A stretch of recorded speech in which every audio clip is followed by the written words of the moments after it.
अज़ीज़ भाइरों ऐं दोस्तों, अॼुकल्ह हर माण्हू जंहिंसां बि तव्हां मिलंदो उहो तव्हांखे ज़हनी मरीज़ नज़र ईंदो। उनखां जॾहिं वेहंदो, जॾहिं तव्हां हुन सां गुफ़्तगू कंदो, कचहरी कंदो, त तव्हांखे सम्झ में ईंदो त उहो माण्हू नफ़्सियाती तौर ते परेशान आहे। यादि रखे छॾियो, कंहिं बि माण्हू ॾे का बि परेशानी ईंदी आहे, उन जूं मुख़्तलिफ़ वजूहात हूंदियूं आहिनि। या त उहो इंसान पंहिंजे कारोबार जी वजह सां परेशान हूंदो, या उहो इंसान पंहिंजे घरेलू मसइलनि जी वजह सां परेशान हूंदो, या उन इंसान जी ज़िंदगी में को पंहिंजो दुनिया छॾे वियो हूंदो, उन जे ॾुख में हूंदो, या वरी उहो इंसान उन जी निंड पूरी न हूंदी, उन जी ज़िंदगी में इन वजह सां बि सुकून ख़तमु हूंदो।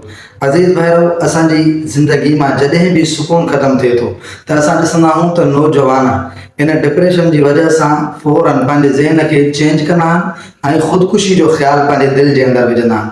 हालांकि दुनिया जी सभ खां वॾी बेवकूफ़ी आहे ख़ुदकुशी जो सोचणु करणु, न सिर्फ़ु सोचणु।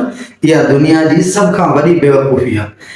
इंसान खे अल्लाह रब्बुल आलमीन बहादुर बणायो आहे ऐं दीन इस्लाम ख़ुसूसन बहादुरी जो दर्स ॾिनो आहे। इंसान खे त पंहिंजे तंग हालात सां मुक़ाबिलो करणो आहे। इन नाहे त तंग हालात सां तंग थी करे इंसान ख़ुदकुशी जो इरादो करे छॾे। यादि रखे छॾियो अज़ीज़ भाइरो, सभ खां पहिरियां जेका इस्लामी तालीम आहे उहा इहा आहे। अल्लाह रब्बुल आलमीन क़ुरान में फरमायो, वला तक़्तुलू अनफुसकुम, पंहिंजे पाण खे क़त्ल न कयो। ज़हन जे अंदरि इहा सोच क़तअन बि न विहारियो त हिकु इंसान पंहिंजे पाण खे क़त्ल कंदो। नबी अलैहिस्सलातु वस्सलाम उन इंसान जे लाइ ख़ुसूसी वईदूं ॿुधायूं जेको इंसान पंहिंजे पाण खे क़त्ल थो करे। रसूलुल्लाह सल्लल्लाहु अलैहि वसल्लम फरमायो त जेको इंसान जंहिं शइ जे ज़रिए पंहिंजे पाण खे क़त्ल कंदो, जीअं दुनिया छॾींदो, उन इंसान जे लाइ उहो अज़ाब तयारु हूंदो ऐं उहो ई अज़ाब हुनखे बार बार मिलंदो रहंदो।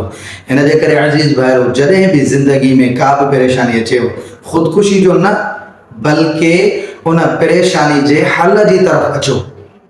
अल्लाह रब्बुल आलमीन दीन इस्लाम जे अंदरि हर परेशानी जो कुझु न कुझु हल ॿुधायो आहे। नबी अलैहिस्सलातु वस्सलाम ख़ुसूसी ताक़ीद कई उन माण्हू खे जेको पंहिंजे माली हालात जी वजह सां परेशान आहे या घरेलू मामलात जी वजह सां परेशान आहे। रसूलुल्लाह सल्लल्लाहु अलैहि वसल्लम फरमायो, मन लज़िमल इस्तिग़फ़ार जअलल्लाहु लहू मिन कुल्लि ज़ीक़िन मख़रजा व मिन कुल्लि हम्मिन फ़रजा।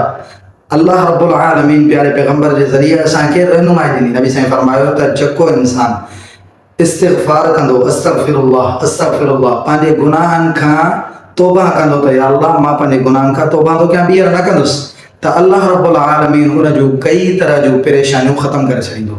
त सभ खां आसान इलाज छा आहे? इंसान पंहिंजे कयल गुनाहनि जी रब खां माफ़ी वठे, उन खां पोइ इंसान रब जे क़रीब अचे।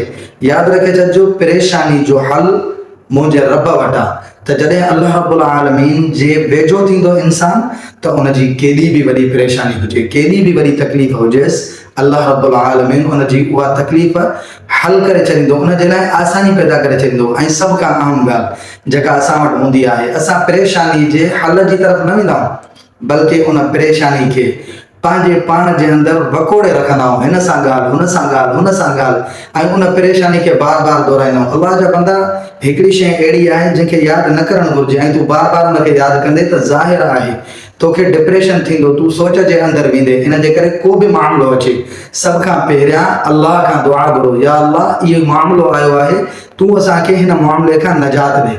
उन खां पोइ जंहिं वजह सां उहो मामिलो आयो आहे, उन वजह खे तलाश कयो त हीअ परेशानी छो आई आहे, ताकि उन परेशानी खे, उन वजह खे जॾहिं ख़तमु कयो वेंदो त उहा परेशानी ख़तमु थी वेंदी।